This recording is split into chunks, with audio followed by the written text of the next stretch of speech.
you're always searching for understanding. You're always searching for growth, as a person, as a community member, as a family member. You've been able to do a multitude of things. You've been able to balance family life and personal training, and getting your body as an instrument, not only for your own clarity, but just to be able to reach the goals that you want to achieve. Your decision to pursue this career as a licensed counselor, taking everything that you've gone through, and now you're just digging into it. You're not trying to avoid that part of life. You're trying to, you're conquering it. And also running your nonprofit. All of these must have been a tremendous challenge. You've already shared many challenging times from your own, from your own personal past. From the business standpoint of when you're trying to launch an entrepreneurial dream, how did you manage to persevere through all these times? And was there a particular time on the business side of things that you found challenging as well? We may end up talking for about 10 hours here because there's so much to this story. You mentioned the word persevere. It's tattooed on my arm. I've lost everything in my pursuit of making Racing for Recovery work. I am a guy, and I'm sure you're starting to figure that out. I don't lose. I want to do something and I find a way. But in the way of making Racing for Recovery successful, and I want to state this first and foremost, I may have come up with this concept, but I would not be here without the support of my coworkers and some key help along the way. But the journey to get here has not been easy. I filed for bankruptcy 2 times. I had houses taken away, cars repossessed, financial catastrophic things, lights almost getting turned off, not knowing where our next meal is going to come from. As a father, that's tough to deal with, but I knew I had something.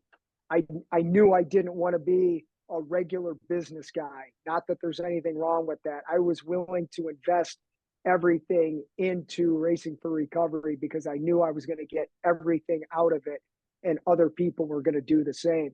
That's what it takes if you want to be successful. Nobody handed me this. I didn't steal it from another organization. I've had people, you mentioned my copyright, I've had people steal stuff from me. I don't do that. I created something that was unique. I believed in it. I still believe in it, and it's awesome. And I'm going to do whatever I can to make this reach as many people as I can.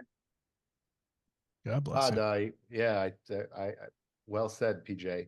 God bless you for that. I'll tell you, I'm hearing that story, and for those who've been fans and have listened to multiple episodes, unsurprisingly, the themes of this podcast are again universal. Among the people that we invite on, time and again, what has separated the people that have made it through, that have achieved their goals, that have accomplished big things, is that they refuse to be defeated. They refused to be defeated.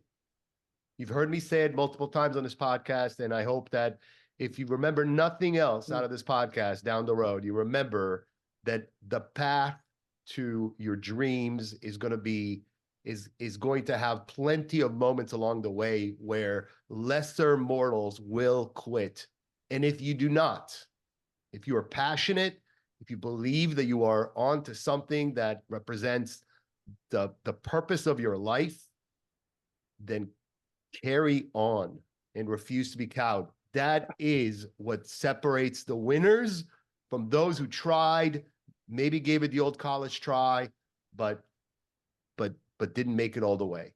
So I'm hearing that from you, Todd, and I would be remiss if I didn't yet again make that point to the audience.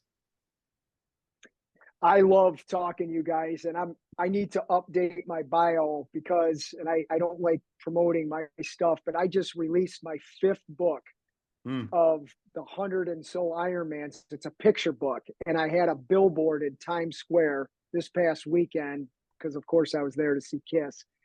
But I'm standing there looking at this billboard, getting my picture taken for some stuff we're doing.